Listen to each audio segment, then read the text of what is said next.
중국이 30년간 쌓은 희토류 패권이 흔들리고 있습니다. 광산 하나 없는 나라 한국 때문입니다. 베이징 국무원 긴급회의에서 터져나온 한마디. 한국이 중희토류 제로 자석을 만들었습니다. 처음엔 모두가 웃었습니다.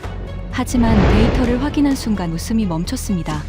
미국과 일본까지 한국에 투자하기 시작한 겁니다. 그 충격적인 전말을 지금 공개합니다. 시작하기 전 구독과 좋아요, 그리고 대한민국 화이팅 댓글로 한국을 응원해주세요. 미국이 중국에 145% 관세 폭탄을 투하한 지 정확히 16일째 되는 날이었습니다. 베이징 국무원 3층 전략자원회의실. 오후 2시를 알리는 시계 소리가 울려 퍼졌습니다. 15명의 고위 관료들이 타원형 테이블에 둘러앉아 있었습니다. 창밖으로는 늦가을 햇살이 쏟아지고 있었지만 회의실 안공기는 한겨울처럼 차갑게 얼어붙어 있었습니다. 저는 천회희입니다. 베이징 자원전략연구원 부원장으로 희토류 산업을 30년간 분석해온 사람입니다. 오늘 이 자리에 불려온 이유를 저는 정확히 알고 있었습니다. 리궈창 부장이 테이블 상석에서 입을 열었습니다. 상무부 전략자원국장. 이 방에서 가장 높은 사람이었습니다. 다들 알다시피 미국이 145% 관세를 때렸소. 그의 목소리가 회의실에 무겁게 울렸습니다. 하지만 우리도 가만히 있지 않았지. 희토류 통제법을 발동했소. 결과가 어떻게 됐는지 아시오? 왕준 회장이 자신만만하게 대답했습니다. 북방희토 집단 CEO. 중국 최대 희토류 기업을 이끄는 사람이었습니다. 미국이 무릎 꿇었습니다. 1년 유예 합의했죠. 회의실 여기저기서 웃음이 터져 나왔습니다. 자부심에 찬 웃음이었습니다. 트럼프가 큰 소리 쳤잖아요. 2년이면 희토류 자립한다고. 젊은 분석관 장하오가 비웃듯 말했습니다. 30 초반의 그는 이 방에서 가장 젊었고 가장 거침없었습니다. 결국 협상 테이블에 앉았잖습니까?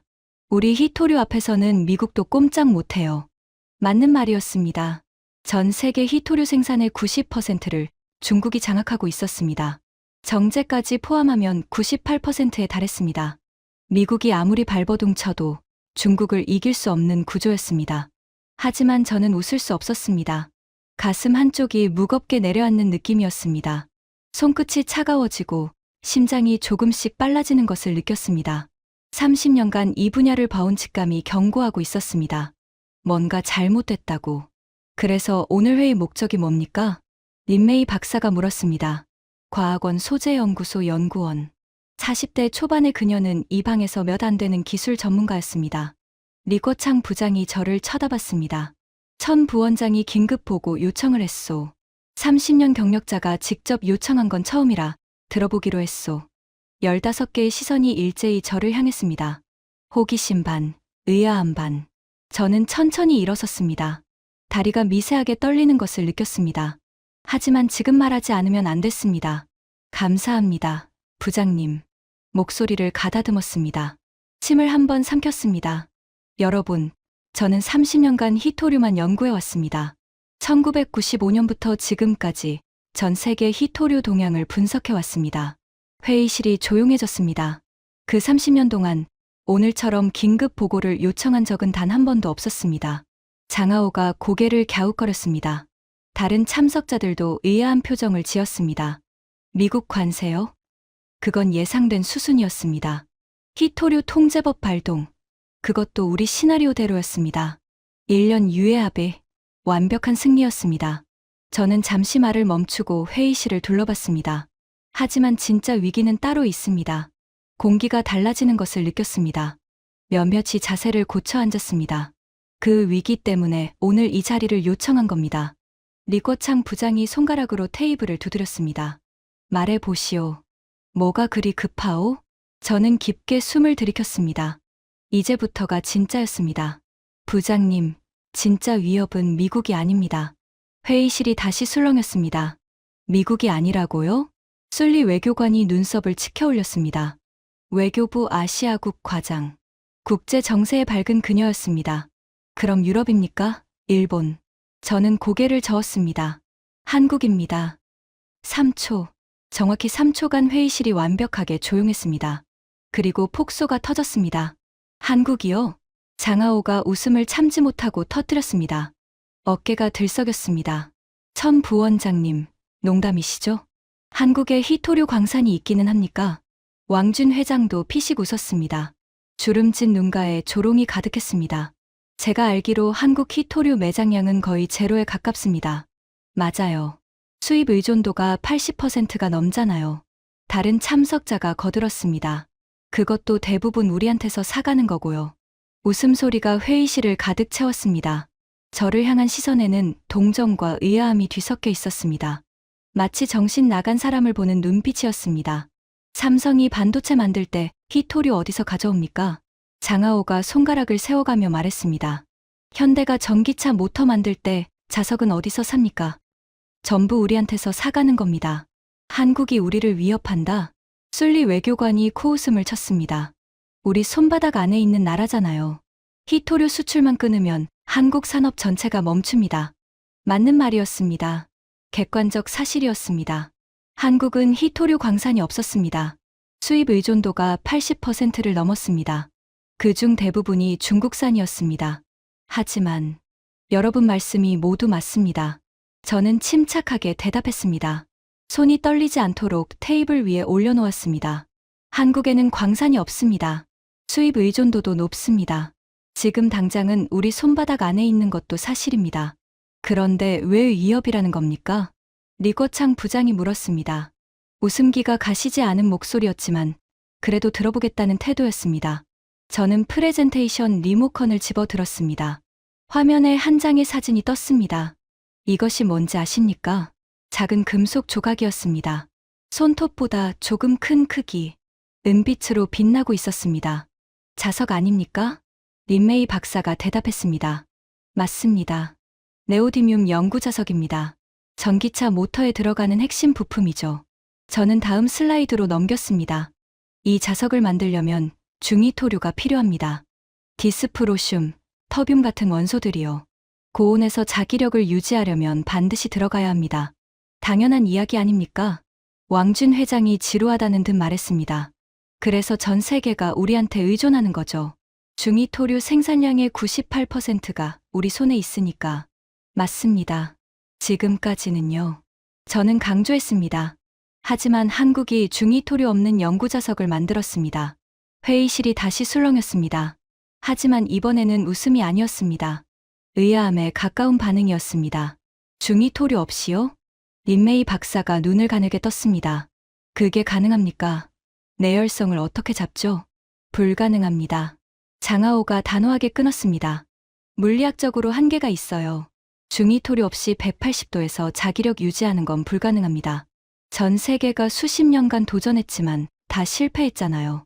일본도 15년간 시도했습니다. 술리 외교관이 덧붙였습니다. 2010년 센카쿠 사태 이후로 죽어라 연구했는데 결국 60%까지만 줄이는데 그쳤어요. 완전 제거는 못했습니다. 미국은요? 독일은요? 다른 참석자들도 거들었습니다. 전부 실패했습니다. 대체 기술 개발 포기하고 광산 확보 경쟁으로 돌아섰잖아요. 저는 고개를 끄덕였습니다. 맞습니다. 미국도 실패했고, 일본도 실패했고, 독일도 실패했습니다. 그런데 한국은 성공했다고요? 장하오가 비웃듯 물었습니다. 미국, 일본, 독일이 못한 걸 한국이 해냈다. 그 한국이요? 네. 저는 단호하게 대답했습니다. 그 한국이 해냈습니다. 회의실에 잠깐 정적이 흘렀습니다. 그리고 더 큰 웃음이 터져 나왔습니다. 천 부원장님. 왕준 회장이 눈물을 닦으며 말했습니다. 혹시 한국 정부한테 뭐 받으신 거 아닙니까? 로비라도? 한국 여행 다녀오셨어요? 장하오가 킥킥거렸습니다. K-팝 좋아하시나 봐요. BTS 팬이세요? 저의 얼굴이 달아올랐습니다. 분노가 치밀어 올랐습니다. 하지만 참았습니다. 감정적으로 대응하면 지는 거였습니다. 농담하는 게 아닙니다. 목소리를 낮추고 또박또박 말했습니다. 대한민국 DGIST라는 연구소가 있습니다. 대구 경북과학기술원이라고 하죠. 이곳에서 중희토류 사용량을 80% 줄이는 기술을 개발했습니다. 80%요? 린메이 박사가 눈썹을 치켜 올렸습니다. 그녀만은 조금 다른 반응이었습니다. 작년에 국제학술지에 발표됐습니다. 검증된 데이터입니다. 80% 줄이는 거랑 제로는 다르잖아요. 장하오가 끼어들었습니다. 20%는 여전히 필요하다는 거 아닙니까? 그래서 다른 연구팀이 더 나아갔습니다. 저는 다음 슬라이드를 띄웠습니다. LG이노텍과 한국재료연구원 공동연구팀. 이들이 중위토류 제로 연구자석을 개발했습니다. 화면에 논문 표지가 떴습니다. 영어로 된 학술지였습니다. 제로요? 완전 제로? 네. 중위토류를 단 1g도 사용하지 않고 기존과 동등한 성능을 달성했습니다. 회의실 분위기가 미묘하게 바뀌기 시작했습니다. 몇몇은 여전히 웃고 있었지만 린메이 박사를 비롯한 몇 명은 진지한 표정으로 변했습니다. 린메이 박사가 잠시 생각에 잠겼습니다. 동등한 성능이라면 자기력과 내열성이 모두 유지된다는 건가요? 자기력과 내열성이 모두 유지된다는 건가요? 네. 자기력 13.8kA, 내열성 섭씨 180도. 기존 중위토류 첨가 자석과 거의 동일합니다. 저는 데이터를 화면에 띄웠습니다. 숫자들이 나열됐습니다. 이건 실험실 수준이겠죠? 왕준 회장이 콧방귀를 뀌었습니다. 양산은 못할 겁니다. 비용도 엄청 들 테고. 성림첨단산업이라는 회사가 있습니다. 저는 대답했습니다. 경북 현풍에 위치한 기업입니다. 이 회사가 국내 최초로 희토류 연구자석 대량 생산 공장을 완공했습니다. 대량 생산이요? 연간 1000톤 생산 능력입니다. 숫자가 화면에 떴습니다. 1000톤이면 전기차 약 50만 대에 들어가는 모터 자석을 만들 수 있는 양입니다. 회의실이 조용해졌습니다. 웃음소리가 줄어들었습니다. 잠깐만요. 술리 외교관이 손을 들었습니다. 그래도 원료는 수입해야 하는 거 아닙니까? 중위토류를 안 쓴다 해도 네오디뮴 같은 경이토류는 필요하잖아요. 맞습니다. 저는 고개를 끄덕였습니다.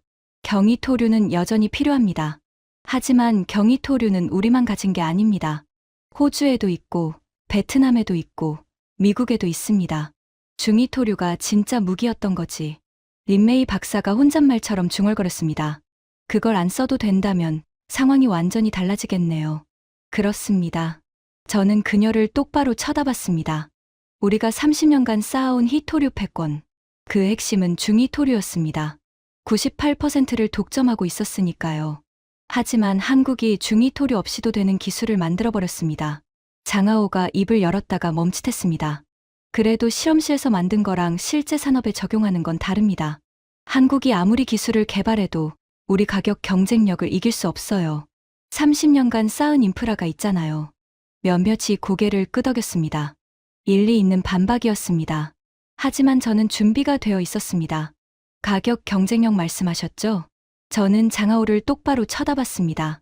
우리가 30년간 가격을 낮출 수 있었던 이유가 뭡니까? 규모의 경제죠. 생산량이 압도적으로 많으니까. 그것도 있습니다. 하지만 더 중요한 이유가 있습니다. 저는 새로운 슬라이드를 띄웠습니다. 희토류 정제 과정 사진이었습니다. 회색 폐수가 흘러가는 모습이 찍혀 있었습니다. 환경 비용입니다. 환경 비용이요? 희토류 정제 과정에서 엄청난 환경오염이 발생합니다. 독성 폐수, 방사성 물질, 토양 오염. 선진국들이 희토류 생산을 포기한 이유가 바로 이겁니다. 왕준 회장의 표정이 살짝 굳어졌습니다.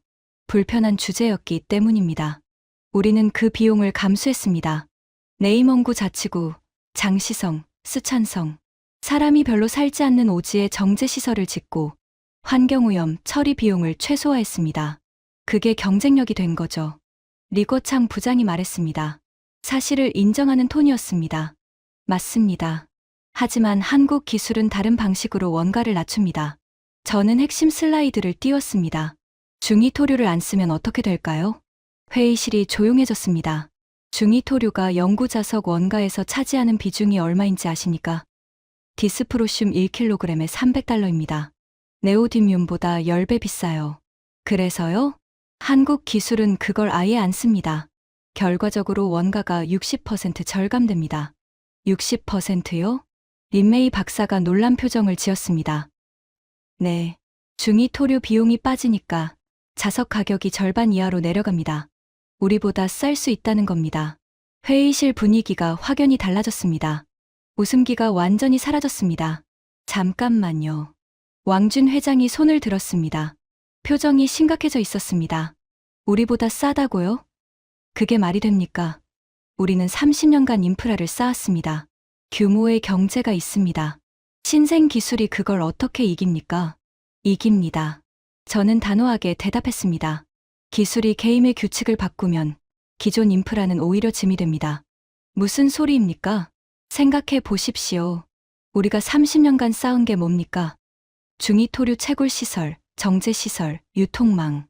전부 중위토류 중심으로 구축되어 있습니다. 저는 손가락을 세워가며 말했습니다. 그런데 중위토류가 필요 없어지면 그 인프라가 전부 쓸모없어집니다.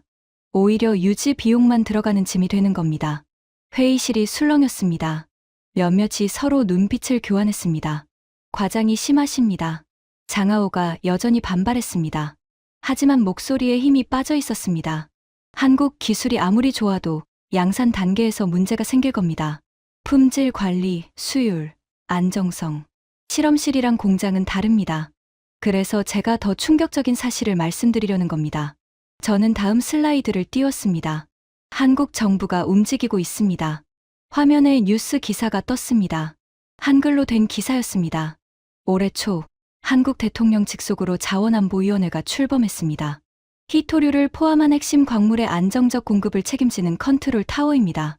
정부가 직접 나섰다고요? 술리 외교관이 눈을 가늘게 떴습니다. 네. 그리고 더 중요한 건 이겁니다. 저는 다음 화면을 띄웠습니다.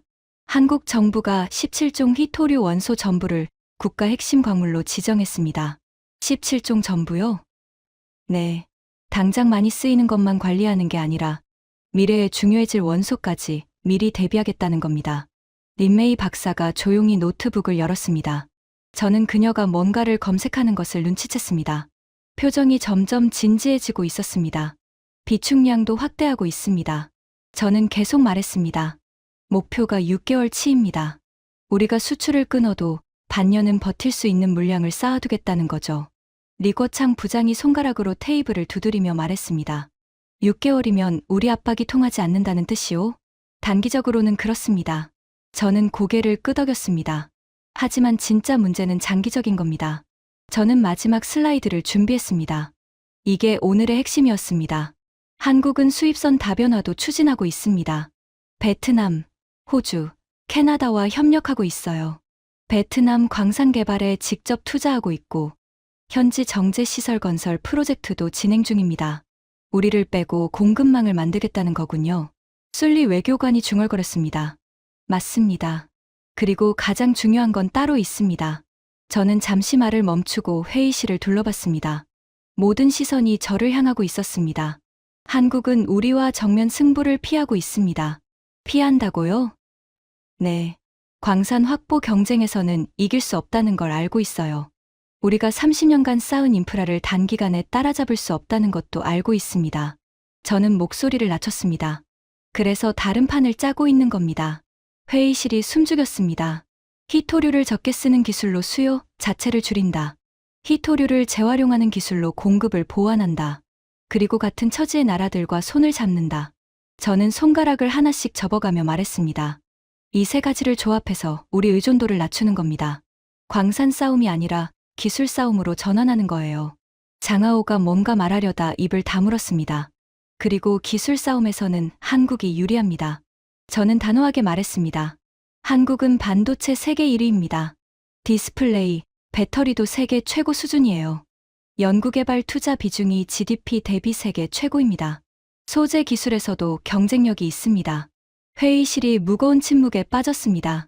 천 부원장, 리거창 부장이 천천히 입을 열었습니다. 표정을 읽기 어려웠습니다. 지금 하는 말이 한국이 우리 히토류 패권을 무너뜨릴 수 있다는 건가? 저는 깊게 숨을 들이켰습니다. 무너뜨릴 수 있습니다. 30년간 쌓은 걸? 네. 광산 하나 없는 나라가? 네. 3초간 정적이 흘렀습니다. 그리고 장하오가 다시 웃음을 터뜨렸습니다. 역시 농담이시네요. 그의 웃음에 몇몇이 동조했습니다. 하지만 아까보다 웃는 사람이 줄었습니다. 30년입니다. 30년. 장하오가 손가락을 세웠습니다. 덩샤오핑 주석께서 1992년에 말씀하셨잖아요. 중동에 석유가 있다면 중국에는 히토류가 있다고. 그때부터 국가 전략으로 육성해 온 겁니다. 맞아요. 왕진 회장도 거들었습니다. 30년간 쌓은 인프라, 기술, 인력, 그걸 한국이 몇 년 만에 무너뜨린다고요? 말이 안 됩니다. 저는 대답하지 않았습니다. 대신 회의실 한쪽을 쳐다봤습니다. 린메이 박사. 그녀는 노트북 화면을 응시하고 있었습니다. 얼굴이 창백해져 있었습니다. 린 박사. 제가 부르자 그녀가 고개를 들었습니다. 모든 시선이 그녀에게 쏠렸습니다. 뭘 보고 계십니까? 그녀가 입술을 달싹였습니다. 잠시 망설이는 것 같았습니다. 천 부원장님이 말씀하신 논문을 찾아봤습니다. 회의실이 조용해졌습니다. LG이노텍과 한국재료연구원 공동연구요. 작년에 국제학술지에 발표된 거. 그래서요? 장하오가 물었습니다. 여전히 비웃는 투였습니다. 실험실 수준이겠죠? 린메이 박사가 노트북을 돌려 화면을 보여줬습니다. 아닙니다. 그녀의 목소리가 떨리고 있었습니다. 양산 테스트까지 완료됐습니다. 품질 안정성도 검증됐고요. 회의실이 술렁였습니다. 그녀가 잠시 숨을 고르고 말을 이었습니다. 그리고 원가 절감 효과가 최대 60%라는 것도 사실입니다. 정적이 흘렀습니다. 저는 리꼬창 부장을 쳐다봤습니다. 그의 손가락이 테이블을 두드리는 속도가 빨라져 있었습니다. 부장님, 제가 말했습니다. 오늘 이 자리에서 결론 내지 않으면 늦습니다. 시계를 봤습니다. 오후 3시 47분. 한국은 지금 이 순간에도 기술을 고도화하고 있습니다. 공급망을 재편하고 있습니다. 우리가 여기서 웃고 있는 동안에요. 저는 일어섰습니다. 제가 증거를 더 보여드리겠습니다. 미국과 일본이 어떻게 움직이고 있는지, 그리고 왜 그들이 한국에 투자하고 있는지. 리꼬창 부장이 손을 들어 저를 제지했습니다. 잠깐. 그가 천천히 일어섰습니다. 휴식 시간을 갖겠소. 15분 후에 다시 모이시오. 회의실이 웅성거리기 시작했습니다. 사람들이 하나둘 자리에서 일어났습니다. 저는 창가로 걸어갔습니다. 밖을 내다봤습니다. 베이징의 스카이라인이 눈에 들어왔습니다. 고층 빌딩들이 빽빽하게 들어서 있었습니다. 30년간 쌓아온 것들. 하지만 그것이 영원할까요? 아버지의 목소리가 떠올랐습니다. 돌아가시기 전에 하셨던 말씀. 웨이야, 자만하면 무너진다. 위협을 미리 보는 눈을 가져라. 아버지, 저는 오늘 아버지의 유언을 지키고 있는 걸까요? 등 뒤에서 발소리가 들렸습니다. 천 부원장. 린메이 박사였습니다. 솔직히 말씀해 주세요. 그녀가 낮은 목소리로 물었습니다. 한국 기술이 정말로 우리를 위협할 수 있습니까? 저는 그녀를 똑바로 쳐다봤습니다. 린 박사. 네. 아까 검색하면서 뭘 느꼈습니까? 그녀가 입술을 깨물었습니다. 무서웠습니다. 저는 고개를 끄덕였습니다. 저도 그랬습니다. 처음 그 논문을 봤을 때 창밖을 다시 바라봤습니다. 하지만 진짜 무서운 건 따로 있습니다. 뭔데요? 미국과 일본이 한국에 투자하고 있다는 겁니다. 15년간 혼자 노력하던 일본이, 세계 최강 대국 미국이 한국 기술에 돈을 넣고 있습니다. 린메이 박사의 얼굴이 더 창백해졌습니다. 그 이야기는 2부에서 하겠습니다. 저는 시계를 봤습니다. 15분 휴식이 끝나면요. 린메이 박사가 고개를 끄덕이고 자리로 돌아갔습니다. 저는 다시 창밖을 바라봤습니다. 30년 전 아버지가 이 건물에서 덩샤오핑 주석께 보고서를 올렸습니다. 중동에 석유가 있다면 중국에는 희토류가 있습니다. 그 한마디가 중국 희토류 전략의 시작이었습니다. 하지만 아버지는 다른 말씀도 하셨습니다. 어떤 우위도 영원하지 않다. 기술이 규칙을 바꾸면 모든 것이 뒤집힐 수 있다. 아버지, 오늘 저는 그 말씀을 증명해야 합니다. 이 방에 있는 14명을 설득해야 합니다. 그렇지 않으면 30년간 쌓은 모든 것이 무너질 수 있습니다. 저는 주먹을 꽉 쥐었습니다. 아직 시작에 불과합니다. 진짜 싸움은 지금부터입니다. 15분 후 회의실에 다시 사람들이 모였습니다. 휴식 시간 동안 분위기가 달라져 있었습니다. 아까보다 웃는 사람이 줄었습니다. 몇몇은 스마트폰을 들여다보며 뭔가를 검색하고 있었습니다. 리꼬창 부장이 자리에 앉으며 입을 열었습니다. 계속하시오, 천 부원장. 저는 고개를 끄덕이고 프레젠테이션을 다시 시작했습니다. 아까 말씀드린 내용을 정리하겠습니다. 한국이 중위토류 제로 연구자석 기술을 개발했습니다.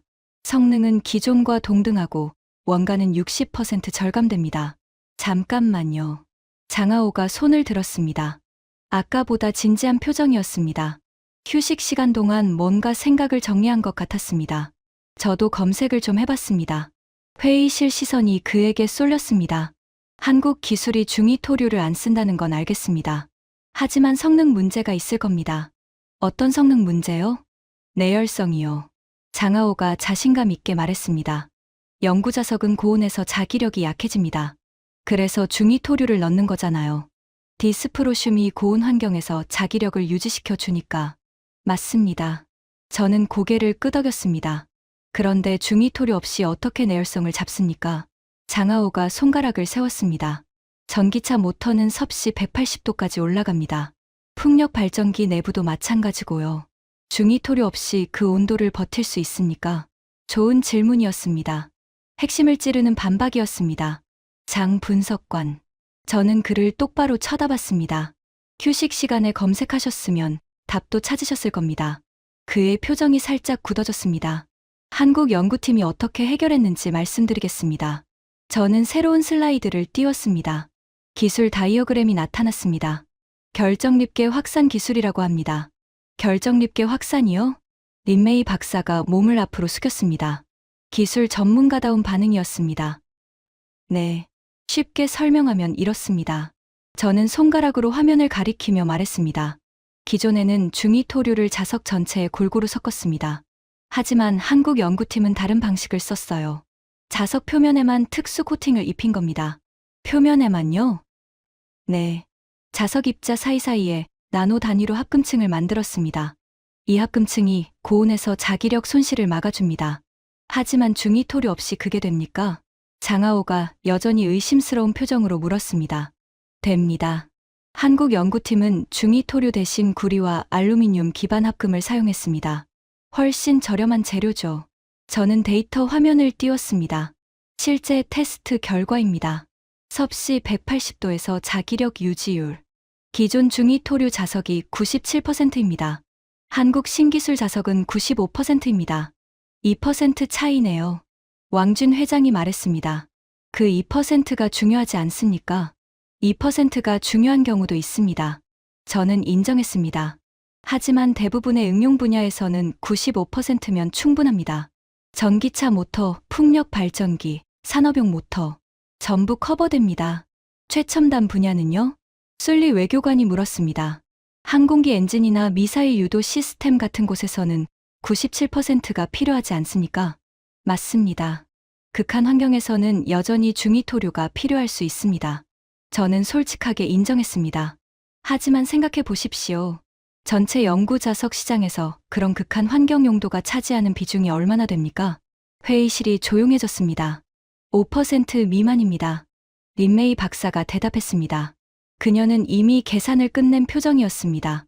나머지 95% 시장에서는 한국 기술로 충분하다는 뜻이군요. 저는 고개를 끄덕였습니다. 정확합니다. 한국 기술이 시장 전체를 장악할 수는 없습니다. 하지만 95%를 가져갈 수 있습니다. 95%면 사실상 전부 아닙니까? 리꺼창 부장이 손가락으로 테이블을 두드렸습니다. 우리 히토류 수출의 대부분이 그 95%에 들어가는 거 아니오? 맞습니다, 부장님. 저는 다음 슬라이드를 띄웠습니다. 여기 시장 분석 자료가 있습니다. 화면에 파이 차트가 나타났습니다. 전 세계 연구 자석 시장 규모가 연간 200억 달러입니다. 한국 돈으로 약 27조 원이죠. 그중 전기차용 자석이 40%, 풍력 발전용이 15%, 산업용이 25%입니다. 합치면 80%네요. 왕준 회장이 계산했습니다. 네. 그리고 이 80%는 전부 섭씨 180도 이하 환경입니다. 한국 기술로 완벽하게 대체 가능한 영역입니다. 회의실에 무거운 침묵이 흘렀습니다. 하지만 가격 경쟁력은요? 장하오가 마지막 반격을 시도했습니다. 아무리 기술이 좋아도 우리 대량 생산 인프라를 이길 수는 없을 겁니다. 30년간 쌓은 규모의 경제가 있잖아요. 저는 이 질문을 기다리고 있었습니다. 가격 이야기를 하시니까 제가 충격적인 사실을 하나 말씀드리겠습니다. 회의실 시선이 다시 저에게 집중됐습니다. 한국 기술은 이미 우리보다 쌉니다. 뭐라고요? 왕준 회장이 벌떡 일어났습니다. 북방이 토집단 CEO로서 직접적인 타격을 받는 이야기였습니다. 불가능합니다. 우리가 세계 최저가예요. 누구도 우리 가격을 이길 수 없습니다. 이길 수 있습니다. 저는 침착하게 대답했습니다. 비결이 뭔지 아십니까? 뭔데요? 안 쓰는 겁니다. 왕준 회장의 표정이 굳어졌습니다. 중이토류를 안 쓰면 그만큼 비용이 빠집니다. 디스프로슘 1kg에 300달러입니다. 연구자석 1kg당 중이토류가 50g 들어갑니다. 저는 계산기를 두드리는 신용을 했습니다. 자석 1kg에 중이토류 비용만 15달러입니다. 그게 제로가 됩니다. 거기에 구리알루미늄 합금 비용 2달러만 추가되죠. 13달러 절감이네요. 린메이 박사가 중얼거렸습니다. 네, 킬로그램당 13달러. 퍼센트로 환산하면 약 60% 원가 절감입니다. 60%요? 여러 명이 동시에 반응했습니다. 네, 우리가 30년간 규모의 경제로 쌓은 가격 경쟁력을 한국이 기술 하나로 뛰어넘은 겁니다. 왕준 회장이 천천히 자리에 앉았습니다. 얼굴이 창백해져 있었습니다. 이건 단순한 기술 경쟁이 아닙니다. 저는 목소리를 높였습니다. 게임의 규칙 자체가 바뀌고 있는 겁니다. 우리가 30년간 쌓아온 모든 것이 무용지물이 될 수 있습니다. 회의실이 술렁였습니다. 아까와는 완전히 다른 분위기였습니다. 그때 리코창 부장이 천천히 입을 열었습니다. 천 부원장. 예, 부장님. 자네 아버지 이야기를 해보게. 예상치 못한 질문이었습니다. 저는 잠시 말문이 막혔습니다. 아버지요? 자네 아버지가 1992년에 덩샤오핑 주석께 보고서를 올렸다고 들었소. 히토류 전략의 기초를 만든 분이라고. 저는 가슴이 뜨거워지는 것을 느꼈습니다. 맞습니다, 부장님. 그 이야기를 좀 해보게. 왜 자네가 이렇게까지 한국을 경계하는지 배경을 알고 싶소. 저는 깊게 숨을 들이켰습니다. 이제 개인적인 이야기를 해야 할 때였습니다. 제 아버지는 천중민이라고 합니다. 회의실이 조용해졌습니다. 몇몇 나이 든 참석자들의 눈이 커졌습니다. 천중민이라면 혹시 자원부 차관을 지내신 분입니까? 리거창 부장이 물었습니다. 아시는군요. 저는 고개를 끄덕였습니다. 1992년 아버지가 덩샤오핑 주석께 직접 보고서를 올렸습니다. 제목이 중국 히토류 전략 보고서였습니다. 저는 잠시 말을 멈추고 숨을 골랐습니다. 30년 전 이야기를 꺼내는 것이 쉽지 않았습니다. 그때 아버지 나이가 38이었습니다. 지금 제 나이보다 20살 젊었죠. 하지만 아버지는 미래를 내다보는 눈이 있었습니다. 어떤 내용이었습니까? 린메이 박사가 조심스럽게 물었습니다. 핵심은 간단했습니다. 저는 아버지의 말씀을 떠올렸습니다. 중동에 석유가 있다면 중국에는 히토류가 있다. 그 유명한 말이 천 차관님 보고서에서 나온 거였군요. 왕준 회장이 중얼거렸습니다. 네, 아버지가 처음 쓴 표현입니다. 덩 주석께서 그 표현을 좋아하셔서 공식 연설에서 사용하신 거죠. 저는 창밖을 바라봤습니다. 아버지는 그 보고서에서 히토류가 미래 산업의 핵심이 될 거라고 예측했습니다. 전자제품, 자동차, 항공기, 무기체계, 모든 분야에서 히토류가 필수가 될 거라고. 정확한 예측이었네요. 리거창 부장이 고개를 끄덕였습니다. 맞습니다. 30년이 지난 지금 아버지의 예측은 모두 현실이 됐습니다. 스마트폰 하나에 히토류가 15종이 들어갑니다. 전기차 한 대에 1kg이 필요합니다. F-47 전투기에는 408kg이 들어가요. 저는 회의실을 둘러봤습니다. 아버지가 그 보고서를 올리고 나서 중국은 히토류 산업 육성에 올인했습니다. 채굴 기술, 정제 기술, 가공 기술. 30년간 천문학적 투자를 쏟아부었죠. 결과는 성공이었소. 리거창 부장이 말했습니다. 세계 시장 점유율 90%, 정제 시장 점유율 98%. 어느 나라도 우리 없이는 첨단 산업을 할 수 없게 됐습니다. 맞습니다. 저는 고개를 끄덕였습니다. 아버지의 전략이 성공한 겁니다. 하지만 아버지는 성공 후에도 경고를 멈추지 않으셨습니다. 어떤 경고요? 아버지가 2015년에 쓰신 마지막 보고서가 있습니다. 저는 목소리를 낮췄습니다. 제목이 히토류 패권의 종말 시나리오였습니다. 회의실이 술렁였습니다. 종말 시나리오요? 장하오가 의아한 표정으로 물었습니다. 네. 아버지는 우리의 히토류 패권이 영원하지 않다고 경고하셨습니다. 저는 아버지의 보고서 내용을 떠올렸습니다. 3가지 시나리오를 제시하셨어요. 첫째, 다른 나라가 새로운 광산을 개발한다. 둘째, 휘토류 재활용 기술이 발전한다. 셋째, 휘토류 대체 기술이 나온다. 첫 번째와 두 번째는 어느 정도 대비가 되어 있죠. 왕준 회장이 말했습니다. 호주나 미국이 광산을 개발해도 우리 정제시설 없이는 소용없습니다. 재활용도 아직 경제성이 안 나오고요. 맞습니다. 아버지도 그렇게 보셨어요. 첫째와 둘째는 시간이 오래 걸린다고. 하지만 셋째는 다르다고 하셨습니다. 저는 목소리를 높였습니다. 대체 기술은 한번 나오면 게임이 끝난다고. 광산을 아무리 많이 가져도 소용없다고. 수요 자체가 사라지니까. 회의실이 조용해졌습니다. 아버지는 그 보고서를 올리고 3개월 후에 돌아가셨습니다. 저희 목소리가 떨렸습니다. 마지막으로 저한테 하신 말씀이 있습니다. 숨을 깊이 들이켰습니다. 감정을 억누르기 힘들었습니다. 웨이야, 내가 30년 바친 사업이다. 하지만 자만하면 무너진다. 위협을 미리 보는 눈을 가져라. 특히 기술을 경계해라. 기술이 규칙을 바꾸면 모든 것이 뒤집힐 수 있다. 회의실에 무거운 침묵이 흘렀습니다. 저는 아버지의 유언을 지키려고 노력했습니다. 저는 회의실을 둘러봤습니다. 지난 10년간 전 세계 휘토류 대체 기술 연구를 모니터링했습니다. 미국, 일본, 독일, 유럽연합. 누가 어떤 연구를 하는지 다 추적했습니다. 그래서요? 린메이 박사가 물었습니다. 대부분 실패했습니다. 미국도 실패했고, 일본도 실패했고, 독일도 실패했습니다. 저도 점점 안심하기 시작했어요. 아버지가 걱정하신 셋째 시나리오는 안 올 거라고 생각했습니다. 저는 잠시 말을 멈췄습니다. 하지만 3년 전, 한국에서 이상한 논문이 나왔습니다. 이상한 논문이요? DGIST라는 연구소에서 중이토류 사용량 80% 절감 기술을 발표했습니다. 처음에는 무시했어요. 80%면 아직 20%가 남으니까. 완전 대체가 아니니까. 저는 고개를 저었습니다.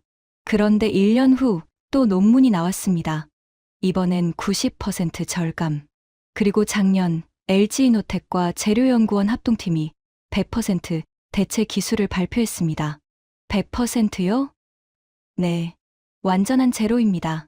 중이토류를 단 1g도 안 쓰고 기존과 동등한 성능을 달성했습니다.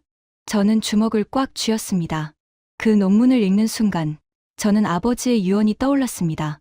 기술이 규칙을 바꾸면 모든 것이 뒤집힐 수 있다. 회의실이 숙연해졌습니다. 저는 아버지의 유산을 지키고 싶습니다. 목소리가 떨렸습니다. 30년간 쌓아온 모든 것을 지키고 싶습니다. 하지만 그러려면 먼저 위협을 인정해야 합니다. 외면하면 안 됩니다. 저는 리꼬창 부장을 똑바로 쳐다봤습니다. 부장님, 한국은 진짜 위협입니다. 아버지가 경고하신 그 셋째 시나리오가 현실이 되고 있습니다. 긴 침묵이 흘렀습니다. 리꼬창 부장이 천천히 고개를 끄덕였습니다. 자네 아버지 천중밍 차관을 저도 알았소. 1995년에 한 번 뵌 적이 있지. 대단한 분이셨소. 감사합니다, 부장님. 자네가 아버지의 뒤를 잘 잇고 있구만. 부장이 테이블을 손가락으로 두드렸습니다. 좋아. 계속해보게. 한국 외의 다른 나라들은 어떻게 움직이고 있소? 저는 마음을 가다듬었습니다. 감정적인 이야기는 끝났습니다. 이제 다시 데이터로 돌아갈 시간이었습니다. 부장님, 이제부터가 진짜 충격적인 부분입니다. 뭐요? 미국과 일본이 움직이고 있습니다. 그것도 한국 쪽으로. 회의실이 다시 긴장감에 휩싸였습니다. 미국 이야기를 먼저 하겠습니다. 저는 새로운 슬라이드를 띄웠습니다.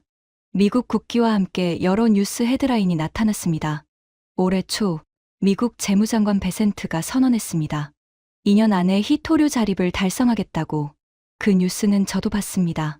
술리 외교관이 말했습니다. 허풍이라고 생각했는데요. 미국에 정제시설이 거의 없잖아요. 맞습니다. 허풍입니다. 저는 고개를 끄덕였습니다. 미국 전문가들도 2년은 불가능하다고 합니다. 최소 6년에서 10년은 걸릴 거라고. 그럼 뭐가 문제입니까? 장하오가 물었습니다. 문제는 미국이 그 6년을 어떻게 버티려는가입니다. 저는 다음 슬라이드를 띄웠습니다. 미국이 2가지 전략을 추진하고 있습니다. 첫째, 동맹국 공급망 활용. 둘째, 대체 기술 확보. 동맹국이면 호주나 캐나다를 말하는 겁니까? 왕준 회장이 물었습니다. 그것도 있습니다. 하지만 더 중요한 동맹국이 있습니다. 저는 화면을 바꿨습니다. 한국 국기가 나타났습니다. 한국입니다. 회의실이 술렁였습니다. 한국이요? 한국도 히토류 수입국인데 어떻게 미국을 돕습니까? 가공 기술입니다. 저는 설명을 이어갔습니다. 한국은 히토류 광산은 없지만 가공 기술은 세계 최고 수준입니다. 특히 연구자석 제조 기술에서요. 그게 미국한테 무슨 도움이 됩니까? 미국이 호주에서 원료를 가져와도 가공을 못하면 소용없습니다. 그 가공을 한국에 맡기려는 겁니다. 저는 다음 뉴스 기사를 띄웠습니다. 여기 보십시오. 미국 기업 노비온이 한국에 연구자석 가공 공장을 짓겠다고 발표했습니다. 투자 규모가 2,000톤 생산 능력입니다. 미국 기업이 한국에요? 네. 미국 본토가 아니라 한국에 짓는 겁니다. 왜일까요? 저는 손가락을 세웠습니다. 첫째, 한국 기술이 앞서 있으니까. 둘째, 한국 인력이 우수하니까. 셋째, 한국이 우리한테서 벗어나려고 하니까. 한국이 탈중국 허브가 되겠다는 거군요. 린메이 박사가 중얼거렸습니다. 정확합니다. 저는 고개를 끄덕였습니다. 한국은 지금 히토류 가공 허브를 목표로 하고 있습니다. 광산은 호주나 베트남에서, 가공은 한국에서, 완제품은 전 세계로. 이런 구조를 만들려는 겁니다. 우리를 완전히 빼고요? 술리 외교관이 날카롭게 물었습니다. 네. 우리를 빼고 새로운 공급망을 만들려는 겁니다. 회의실 분위기가 무거워졌습니다. 일본은요? 리거창 부장이 물었습니다. 일본은 어떻게 움직이고 있소? 저는 일본 관련 슬라이드를 띄웠습니다. 일본 이야기가 더 충격적입니다. 왜요? 일본은 15년간 히토류 자립을 위해 노력해왔습니다. 2010년 센카쿠 열도 사태 기억하시죠? 우리가 히토류 수출을 제한했던 때요. 네. 그때 일본이 큰 충격을 받았습니다. 도요타 공장이 멈출 뻔했죠. 그 이후로 일본은 히토류 탈중국에 올인했습니다. 저는 데이터를 보여줬습니다. 2010년 일본의 대중국 히토류 의존도가 90%였습니다. 15년간 죽어라 노력해서 60%까지 낮췄습니다. 30%포인트 낮춘 거네요. 네. 15년 걸려서 30%포인트입니다. 연간 2%포인트씩 낮춘 거죠. 저는 잠시 말을 멈췄습니다. 하지만 60%에서 더 이상 못 내려갑니다. 왜요? 중히토류 때문입니다. 저는 손가락을 세웠습니다. 일본이 경히토류는 어느 정도 대체했습니다. 호주, 베트남에서 수입선을 다변화했죠. 하지만 중히토류는 우리밖에 없습니다. 전 세계 생산량의 98%가 우리 손에 있으니까. 그래서 60%에서 막힌 거군요. 린메이 박사가 고개를 끄덕였습니다. 맞습니다. 일본이 15년간 수천억 엔을 투자했지만 중히토류 앞에서는 한계가 있었습니다. 저는 잠시 숨을 골랐습니다. 그런데 한국 기술이 나왔습니다. 회의실이 긴장했습니다. 중히토류 제로 자석 기술. 일본이 15년간 해결 못한 문제를 한국이 풀어버린 겁니다. 일본 반응이 어땠습니까? 리거창 부장이 물었습니다. 처음에는 무시했습니다. 한국이 뭘 알겠냐고. 하지만 데이터가 나오자 태도가 바뀌었습니다. 저는 일본 언론 기사를 띄웠습니다. 니온게이자이 신문 기사입니다. 제목이 한국 히토류 기술, 일본 15년 노력을 무색하게 하다입니다. 일본 언론이 한국을 인정했다고요? 장하오가 놀란 표정으로 물었습니다. 네. 더 충격적인 건 다음입니다. 저는 다음 슬라이드를 띄웠습니다. 일본 기업들이 한국 기술 도입을 검토하고 있습니다. 뭐라고요? 여러 명이 동시에 반응했습니다. TDK, 시네스화학, 히타치 금속, 일본 3대 연구자석 기업입니다. 이들이 한국 기술 라이선스를 검토하고 있다는 소식이 있습니다. 일본이 한국한테 기술을 사겠다고요? 왕준 회장이 믿기 어렵다는 표정으로 물었습니다. 아직 확정은 아닙니다. 하지만 협의가 진행 중이라는 건 확실합니다. 저는 목소리를 낮췄습니다. 생각해 보십시오. 일본이 한국한테 기술을 사려고 합니다. 반도체에서 한국한테 밀린 일본이 이제 히토류에서도 한국을 인정하는 겁니다. 회의실이 술렁였습니다. 이건 단순한 기술 문제가 아닙니다. 저는 목소리를 높였습니다. 동북아 세력 판도가 바뀌는 겁니다. 한국이 히토류 기술 강국으로 떠오르면 미국과 일본이 한국을 중심으로 뭉칩니다. 우리를 빼고요. 리거창 부장의 표정이 굳어졌습니다. 포스코 이야기도 해야겠군요. 그가 중얼거렸습니다. 부장님도 아시는군요. 저는 고개를 끄덕였습니다. 포스코와 미국 기업 리엘리먼트가 합작한다는 뉴스요. 네. 한국 포스코가 미국에 히토류 가공 공장을 짓습니다. 미국 기업과 합작으로요. 저는 마지막 슬라이드를 띄웠습니다. 여기 보십시오. 한국, 미국, 일본, 호주, 캐나다. 이들이 히토류 동맹을 만들고 있습니다. 우리를 빼고 새로운 공급망을 구축하는 겁니다. 회의실에 무거운 침묵이 흘렀습니다. 이게 현실입니다. 저는 단호하게 말했습니다. 우리가 여기서 한국을 비웃고 있는 동안 세계는 움직이고 있습니다. 한국을 중심으로. 잠깐만요. 장하오가 손을 들었습니다. 아까와는 다르게 진지한 표정이었습니다. 천 부원장님 말씀은 알겠습니다. 한국 기술이 대단하다는 것도요. 하지만 한 가지 의문이 있습니다. 말씀해 보십시오. 이게 다 사실이라면 왜 우리 정보망에 안 잡힌 겁니까? 좋은 질문이었습니다. 핵심을 찌르는 반박이었습니다. 저희 상무부도, 과학원도, 정보기관도 한국 기술 동향을 모니터링하고 있습니다. 그런데 왜 천 부원장님만 이렇게 위기감을 느끼십니까? 몇몇이 고개를 끄덕였습니다. 같은 의문을 가지고 있었던 것 같습니다. 두 가지 이유가 있습니다. 저는 침착하게 대답했습니다. 첫째, 우리가 보고 싶은 것만 봤습니다. 무슨 뜻이죠? 한국 기술 뉴스가 나와도 대부분 무시했습니다. 실험실 수준이겠지. 양산은 못할 거야. 가격 경쟁력이 없을 거야. 이런 식으로 자기 합리화를 한 겁니다. 저는 회의실을 둘러봤습니다. 오늘 이 회의실에서도 처음에 다들 그랬잖아요. 한국이요? 광산도 없는데. 이렇게 웃었습니다. 몇몇이 고개를 숙였습니다. 둘째, 한국이 조용히 움직였습니다. 조용히요? 네. 한국은 대대적으로 발표하지 않았습니다. 언론 플레이도 안 했고 국제 무대에서 으스대지도 않았습니다.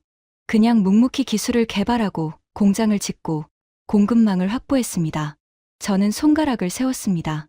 2010년 센카쿠 사태 때 일본이 어떻게 했는지 기억나십니까? 난리를 쳤죠. WTO에 제소하고 국제사회에 호소하고 언론에 대대적으로 보도했습니다. 기억납니다. 술리 외교관이 고개를 끄덕였습니다. 우리가 오히려 국제적으로 비난받았죠. 맞습니다. 그래서 한국은 다른 전략을 택한 겁니다. 조용히, 그러나 확실하게. 소리 없이 칼을 가는 거죠. 회의실이 조용해졌습니다. 그리고 한 가지 더 보여드릴 게 있습니다. 저는 새로운 슬라이드를 띄웠습니다. 이게 뭔지 아십니까? 화면에 정부 문서가 나타났습니다. 한글로 되어 있었습니다. 한국 정부의 히토류 전략 로드맵입니다. 어떻게 구했습니까? 리거창 부장이 물었습니다. 공개 자료입니다. 한국은 이런 것도 투명하게 공개합니다. 저는 문서 내용을 설명했습니다. 한국 정부가 세 가지 목표를 세웠습니다. 첫째, 2027년까지 히토류 수입 의존도를 50%로 낮춘다. 둘째, 2030년까지 중히토류 완전 자립을 달성한다. 셋째, 2035년까지 히토류 기술 수출국이 된다. 수출국이요? 왕준 회장이 놀란 표정으로 물었습니다. 네, 한국이 히토류를 수출하겠다는 겁니다. 물론 원료가 아니라 기술을요. 광산도 없는 나라가 히토류 수출국이 되겠다고? 기술을 수출하면 됩니다. 중히토류 제로 자석 기술, 히토류 재활용 기술, 고효율 정제 기술, 이런 것들을요.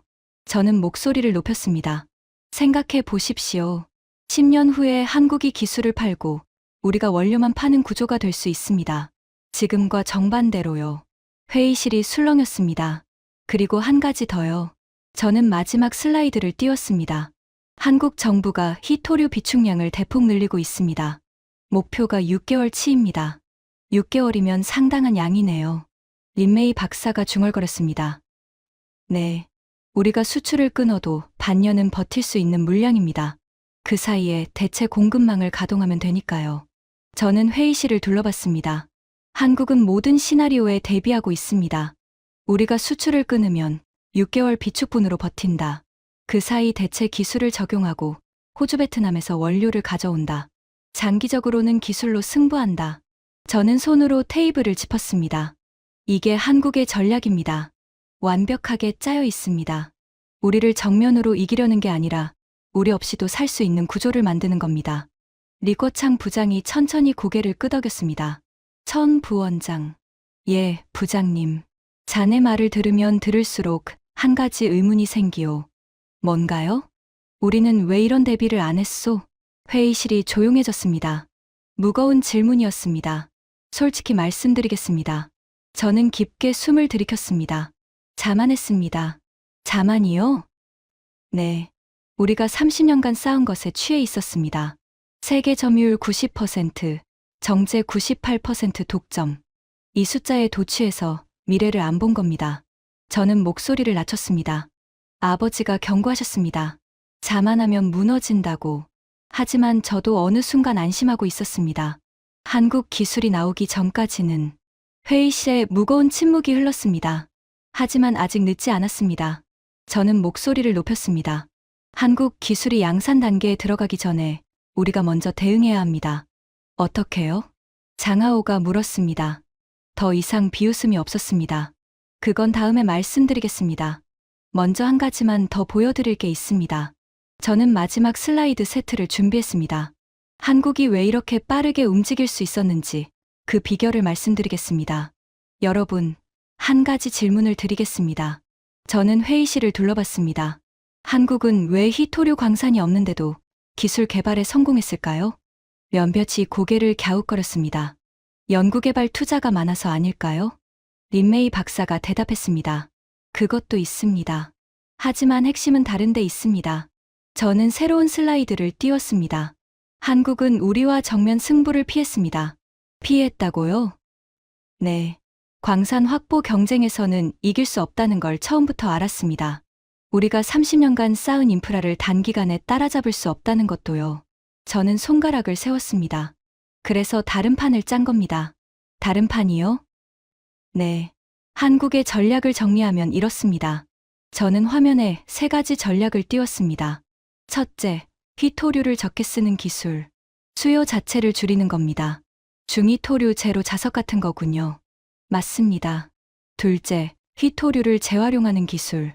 새로 캐는 대신 있는 걸 다시 쓰는 겁니다. 재활용이 경제성이 있습니까? 왕준 회장이 물었습니다. 아직은 아닙니다. 하지만 한국이 기술 개발 중입니다. 5년 내로 경제성을 확보할 거라고 합니다.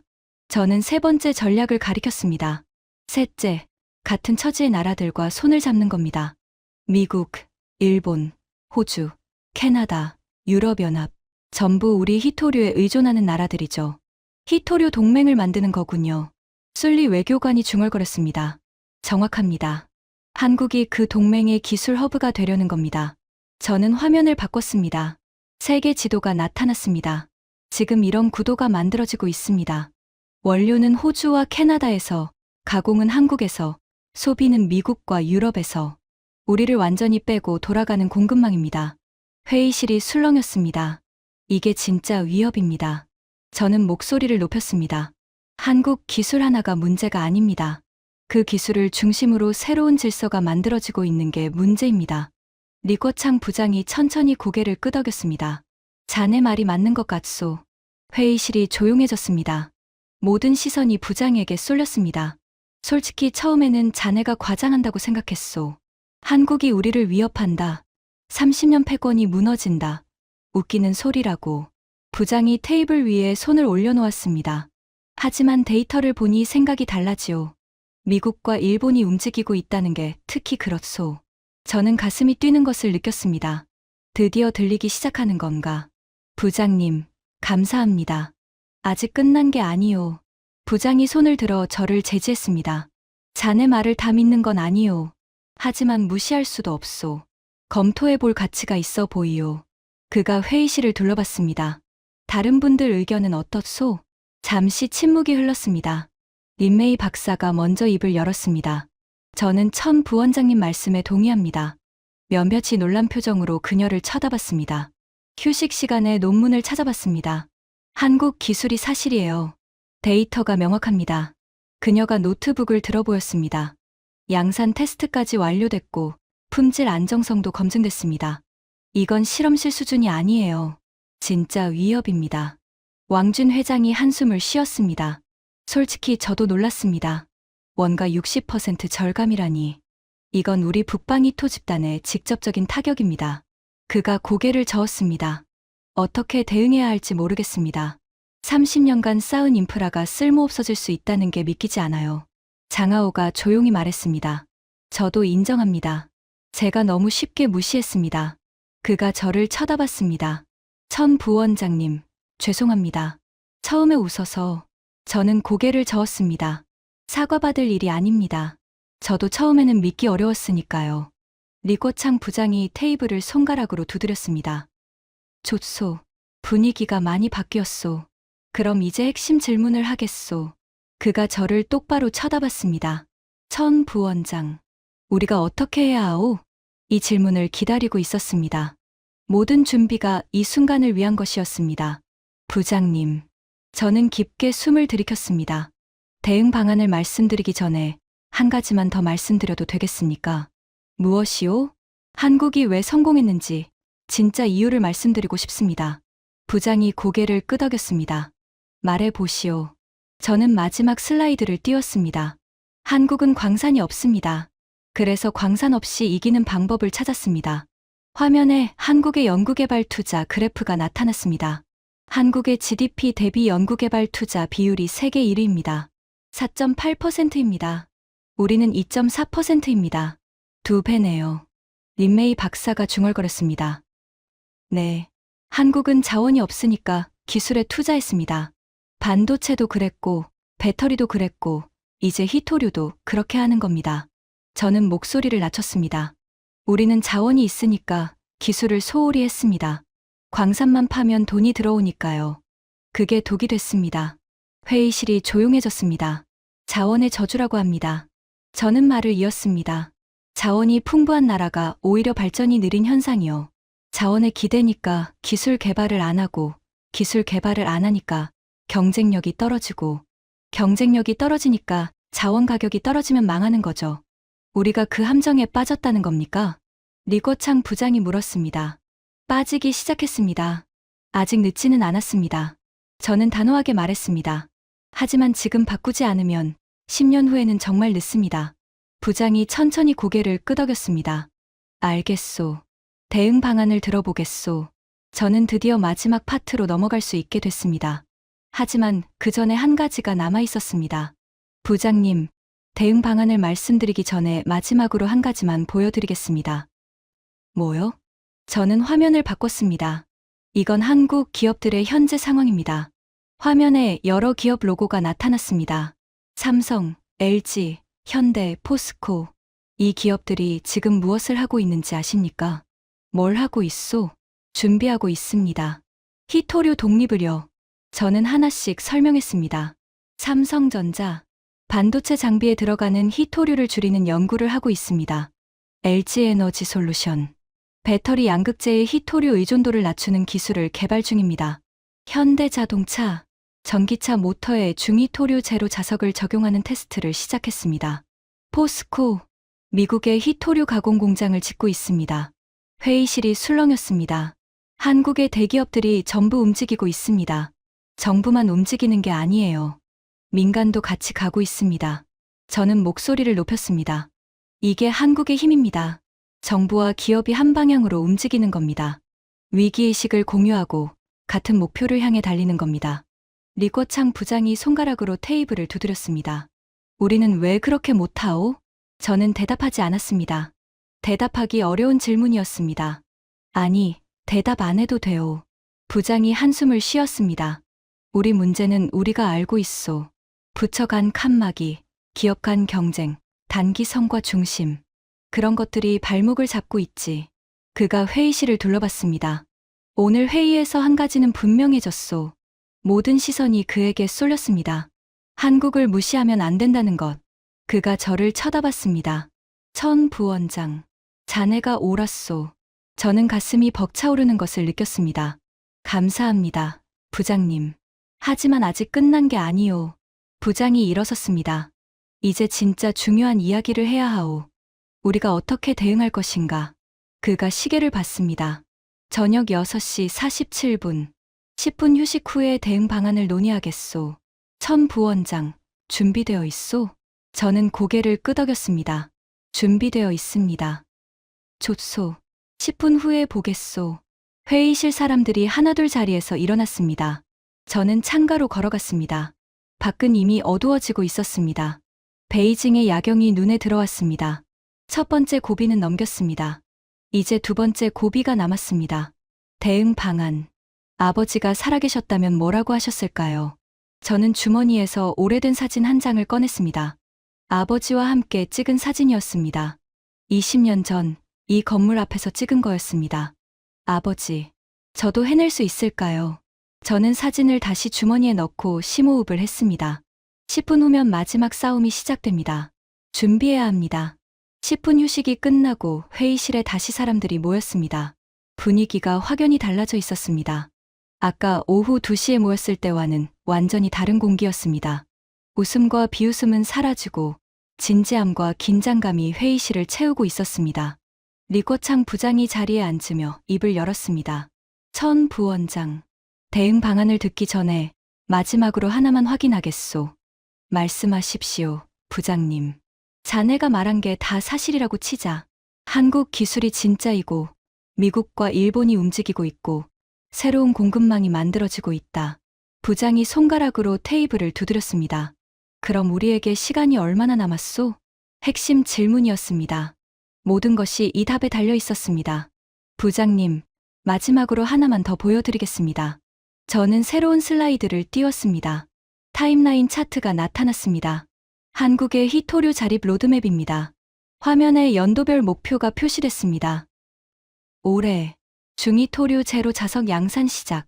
성림첨단산업이 연간 1000톤 생산을 시작합니다. 저는 손가락으로 화면을 가리켰습니다. 내년 현대자동차가 아이오닉 시리즈에 중히토류 제로 자석을 적용합니다. 첫 양산 전기차입니다. 벌써요? 왕준 회장이 놀란 표정으로 물었습니다. 네, 이미 테스트를 마쳤습니다. 내년 상반기 출시 예정입니다. 저는 타임라인을 따라 손가락을 움직였습니다. 2년 후 한국 정부 목표대로라면 히토류 수입 의존도가 70%로 낮아집니다. 지금 80%니까 10%포인트 감소입니다. 1년에 10%포인트요? 린메이 박사가 중얼거렸습니다. 일본이 15년 걸려서 30%포인트 낮췄는데 한국은 1년에 10%포인트라니 기술이 다르니까요. 저는 설명했습니다. 일본은 공급선 다변화로 줄였습니다. 우리 대신 호주나 베트남에서 사는 거죠. 하지만 한국은 수요 자체를 줄이고 있습니다. 기술로 필요량을 줄이니까 훨씬 빠릅니다. 저는 다음 시점을 가리켰습니다. 4년 후 한국 히토류 의존도 50%. 목표 달성 시점입니다. 50%면 절반이네요. 리거창 부장이 말했습니다. 네, 우리가 수출을 끊어도 절반은 자체 해결할 수 있다는 뜻입니다. 저는 마지막 시점을 가리켰습니다. 7년 후 한국 중히토류 완전 자립 목표입니다. 중히토류 제로 기술이 전 산업에 확산되고 나머지는 재활용으로 충당합니다. 회의실이 조용해졌습니다. 7년이요? 장하오가 물었습니다. 네, 7년 후면 한국은 우리 중히토류가 필요 없어집니다. 저는 목소리를 낮췄습니다. 그리고 한국만 그런 게 아닙니다. 한국 기술이 퍼지면 미국도, 일본도, 유럽도 같은 길을 갑니다. 10년 후면 우리 히토류 무기가 무용지물이 된다는 거군요. 리거창 부장이 중얼거렸습니다. 정확합니다, 부장님. 저는 단호하게 말했습니다. 우리에게 남은 시간은 5년에서 7년입니다. 그 안에 대응하지 않으면 30년간 쌓은 모든 것이 무너집니다. 회의실에 무거운 침묵이 흘렀습니다. 하지만 한 가지 희망이 있습니다. 저는 목소리를 높였습니다. 아직 늦지 않았습니다. 5년이면 충분히 대응할 수 있습니다. 어떻게요? 부장이 물었습니다. 3가지 방안을 제안합니다. 저는 새로운 슬라이드를 띄웠습니다. 첫째, 우리도 대체 기술을 개발해야 합니다. 우리가요? 한국 기술을 따라잡겠다고요? 장하오가 의아한 표정으로 물었습니다. 따라잡는 게 아닙니다. 다른 방향으로 가는 겁니다. 저는 설명했습니다. 한국은 중히토류 제로 기술에 집중했습니다. 우리는 고효율 히토류 기술에 집중하면 됩니다. 같은 양으로 더 좋은 성능을 내는 거죠. 차별화하자는 거군요. 린메이 박사가 고개를 끄덕였습니다. 맞습니다. 극한 환경용 자석은 여전히 중위토류가 필요합니다. 항공기 엔진, 미사일 유도 시스템, 심해 장비. 이런 분야에서 우리가 독보적 기술을 가지면 됩니다. 저는 두 번째 방안을 가리켰습니다. 둘째, 가공 기술을 고도화해야 합니다. 가공이요? 네. 지금 우리 강점은 원료입니다. 광산을 가지고 있으니까요. 하지만 원료만 팔면 부가가치가 낮습니다. 가공까지 해서 팔아야 합니다. 저는 데이터를 보여줬습니다. 히토류 원료 1kg 가격이 $100라면 가공된 연구자석은 $500입니다. 5배 차이입니다. 우리가 직접 자석을 만들어서 팔자는 거군요. 왕준 회장이 말했습니다. 맞습니다. 한국이 기술을 팔고 우리가 원료만 판다면 우리가 지는 겁니다. 우리도 기술을 팔아야 합니다. 저는 세 번째 방안을 가리켰습니다. 셋째, 새로운 동맹을 만들어야 합니다. 동맹이요? 술리 외교관이 눈을 빛냈습니다. 네. 한국이 미국, 일본과 손잡고 있다면 우리도 파트너를 찾아야 합니다. 어디요? 러시아, 브라질, 인도. 히토류가 있거나 큰 시장을 가진 나라들입니다. 이들과 협력해서 우리만의 공급망을 만들어야 합니다. 저는 화면을 바꿨습니다. 세계 지도에 2개의 블록이 표시됐습니다. 앞으로 세계는 2개의 히토류 블록으로 나뉠 수 있습니다. 한국, 미국, 일본, 호주 블록과 중국, 러시아, 브라질, 인도 블록. 신냉전 구도네요. 리거창 부장이 중얼거렸습니다. 히토류 냉전이라고 할 수 있습니다. 하지만 우리가 제대로 대응하면 이 냉전에서 질 이유가 없습니다. 저는 목소리를 높였습니다. 우리에게는 30년간 쌓은 인프라가 있습니다. 세계 최대 매장량이 있습니다. 가장 많은 경험이 있습니다. 이걸 바탕으로 기술을 더하면 됩니다. 회의실 분위기가 달라지고 있었습니다. 무거움 속에서 희망이 보이기 시작했습니다. 하지만 전제 조건이 있습니다. 저는 단호하게 말했습니다. 오늘 여기서 결정을 내려야 합니다. 한국을 위협으로 인정하고 대응을 시작해야 합니다. 저는 회의실을 둘러봤습니다. 아까 오후 2시에 제가 한국 이야기를 꺼냈을 때 다들 웃었습니다. 그건 자연스러운 반응이었습니다. 저도 처음에는 그랬으니까요. 저는 잠시 말을 멈췄습니다. 하지만 지금은 다릅니다. 데이터를 봤습니다. 한국 기술이 진짜라는 걸 확인했습니다. 미국과 일본이 움직이고 있다는 것도 알았습니다. 저는 리거창 부장을 똑바로 쳐다봤습니다. 부장님, 이제 결정하셔야 합니다. 계속 무시할 건지, 대응을 시작할 건지. 긴 침묵이 흘렀습니다. 회의실의 모든 시선이 리거창 부장에게 쏠렸습니다. 부장이 천천히 일어섰습니다. 천 부원장. 리거창 부장의 목소리가 회의실에 울려 퍼졌습니다. 예, 부장님. 자네 아버지 천중밍 차관을 내가 직접 뵌 건 1995년이었소. 예상치 못한 이야기였습니다. 저는 조용히 귀를 기울였습니다. 그때 나는 상무부 신입 관료였소. 히토류가 뭔지도 잘 몰랐지. 그런데 어느 날 자네 아버지가 우리 부서에 강연을 오셨소. 부장이 창밖을 바라봤습니다. 그때 자네 아버지가 한 말이 아직도 기억나오. 중국의 미래는 히토류에 달려있다고. 지금은 아무도 모르지만 10년 후에는 전 세계가 우리 히토류를 원할 거라고. 그가 고개를 돌려 저를 쳐다봤습니다. 다들 웃었소. 나도 웃었지. 흙 속에 묻힌 광물이 뭐가 그리 대단하냐고. 하지만 자네 아버지는 흔들리지 않았소. 저는 가슴이 뜨거워지는 것을 느꼈습니다. 자네 아버지가 마지막에 이렇게 말했소. 여러분이 웃는 건 괜찮습니다. 하지만 10년 후에도 웃을 수 있을지는 두고 보십시오. 부장이 손으로 테이블을 짚었습니다. 10년이 지나고 자네 아버지 말이 맞았소. 히토류는 전략 자원이 됐고 우리는 세계를 쥐락펴락하게 됐소. 회의실이 숙연해졌습니다. 오늘 자네를 보면서 자네 아버지가 떠올랐소. 부장이 말했습니다. 30년 전에도 다들 웃었소. 오늘도 다들 웃었지. 하지만 자네 아버지가 옳았듯이 자네도 오를 수 있소. 저는 말없이 고개를 숙였습니다. 천 부원장. 부장이 단호하게 말했습니다. 자네 말을 받아들이겠소. 회의실의 작은 술렁임이 일었습니다. 한국이 위협이라는 것, 대응이 필요하다는 것, 인정하겠소.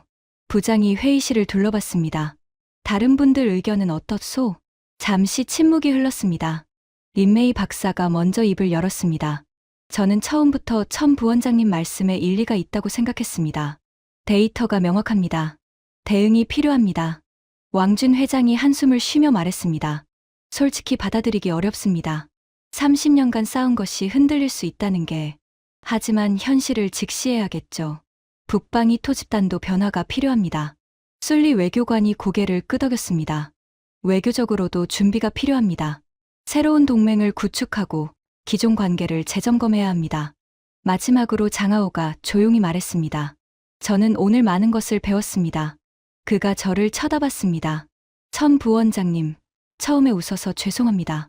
제가 무지했습니다. 저는 고개를 저었습니다. 사과받을 일이 아닙니다. 장 분석관. 오히려 감사합니다. 날카로운 질문들이 제 논지를 더 명확하게 만들어줬습니다. 리꼬창 부장이 테이블을 손으로 쳤습니다. 좋소. 의견이 모아진 것 같소. 그가 선언하듯 말했습니다. 오늘부터 한국 히토류 기술을 공식 위협으로 지정하겠소. 상무부 차원에서 대응 태스크포스를 구성하겠소. 회의실에 긴장된 기대감이 흘렀습니다. 천 부원장. 예, 부장님. 자네가 그 태스크포스를 이끌어 주시오. 자네 아버지가 30년 전에 히토류 전략을 만들었듯이 자네가 앞으로 30년의 전략을 만들어 주시오. 저는 가슴이 벅차올랐습니다. 눈시울이 뜨거워졌습니다. 부장님, 감사합니다. 목소리가 떨렸습니다. 최선을 다하겠습니다. 부장이 고개를 끄덕였습니다. 자네 아버지도 기뻐하실 거요. 저는 더 이상 말을 잇지 못했습니다. 30년 전 아버지가 이 자리에 섰을 때의 심정이 어땠을지 조금은 알 것 같았습니다. 부장이 시계를 봤습니다. 밤 8시 23분. 오늘 회의는 여기서 마무리하겠소. 구체적인 대응 방안은 다음 주에 다시 논의하겠소. 사람들이 하나둘 자리에서 일어났습니다. 저는 창가에 서서 밖을 바라봤습니다. 베이징의 야경이 반짝이고 있었습니다. 천 부원장님. 등 뒤에서 목소리가 들렸습니다. 린메이 박사였습니다. 오늘 수고 많으셨습니다. 감사합니다. 린 박사. 부원장님 아버지 이야기를 들으면서 많이 생각했습니다. 그녀가 창밖을 함께 바라보며 말했습니다. 30년 전에 아버지분이 씨앗을 심으셨고 오늘 부원장님이 경고의 목소리를 내셨네요. 대를 이어 나라를 위하는 모습이 대단합니다. 저는 쓴웃음을 지었습니다. 아버지라면 뭐라고 하셨을까요? 아들이 아버지가 쌓은 걸 스스로 흔드는 셈이니까요. 아니에요. 린메이 박사가 고개를 저었습니다. 부원장님은 아버지분이 쌓은 걸 지키려는 거예요.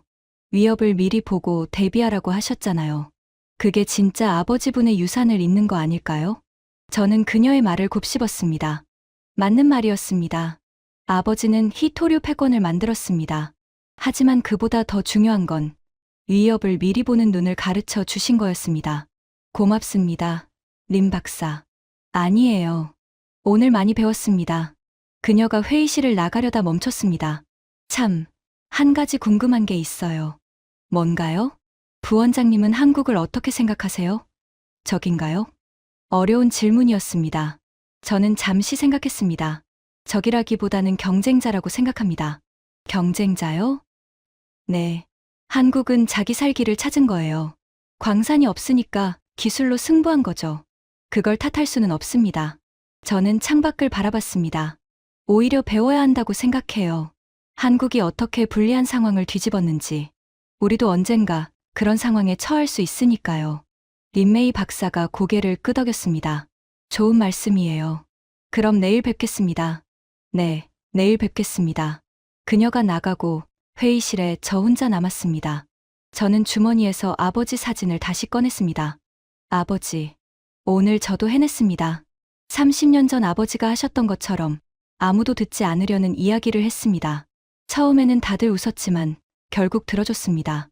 아버지가 심은 씨앗을 제가 지키겠습니다. 하지만 방식은 다를 거예요. 아버지는 자원으로 승부하셨습니다. 저는 기술로 승부하겠습니다. 세상이 바뀌었으니까요. 자원을 가진 나라가 이기는 시대는 끝나가고 있습니다. 기술을 가진 나라가 이기는 시대가 오고 있습니다. 한국이 그걸 증명했습니다. 광산 하나 없는 나라가 기술 하나로 30년 패권을 흔들고 있습니다. 우리도 변해야 합니다. 자원에 기대지 말고 기술에 투자해야 합니다. 과거에 안주하지 말고 미래를 준비해야 합니다. 그게 아버지의 진짜 유산을 잇는 길입니다. 저는 사진을 다시 주머니에 넣고 회의실을 나섰습니다. 복도 끝 창문으로 베이징의 밤하늘이 보였습니다. 별은 보이지 않았지만 고층 빌딩들의 불빛이 별처럼 반짝이고 있었습니다. 30년 전 아버지가 이 복도를 걸었을 때도 이런 풍경이었을까요? 아니, 그때는 이렇게 화려하지 않았겠죠. 30년 동안 중국은 변했습니다. 히토류 덕분이기도 하고 다른 많은 이유들 때문이기도 합니다. 앞으로 30년은 어떻게 될까요? 한국이 히토류 기술 강국이 될까요? 우리가 제대로 대응해서 패권을 유지할까요? 아니면 새로운 균형이 만들어질까요? 아직은 알 수 없습니다. 하지만 한 가지는 확실합니다. 오늘 이 회의가 분기점이 될 거라는 것. 30년 후에 누군가가 역사를 쓴다면 오늘을 기록할 겁니다. 중국이 한국의 위협을 처음으로 인정한 날. 변화가 시작된 날. 저는 엘리베이터 버튼을 눌렀습니다. 집에 가서 아버지 재단의 향을 피워야겠습니다. 오늘 있었던 일을 보고 드려야죠. 아버지, 저도 해냈습니다. 이제 시작입니다. 지금까지 광산 하나 없는 대한민국이 기술 하나로 중국의 30년 패권을 흔든 충격적인 이야기였습니다. 자원이 없어도 기술이 있으면 이깁니다. 이것이 대한민국의 방식입니다. 이 이야기가 의미 있으셨다면 주변에 널리 공유해 주세요. 작은 관심이 대한민국의 큰 자부심이 됩니다. 구독과 좋아요도 부탁드립니다. 지금까지 터칭 스토리였습니다. 감사합니다.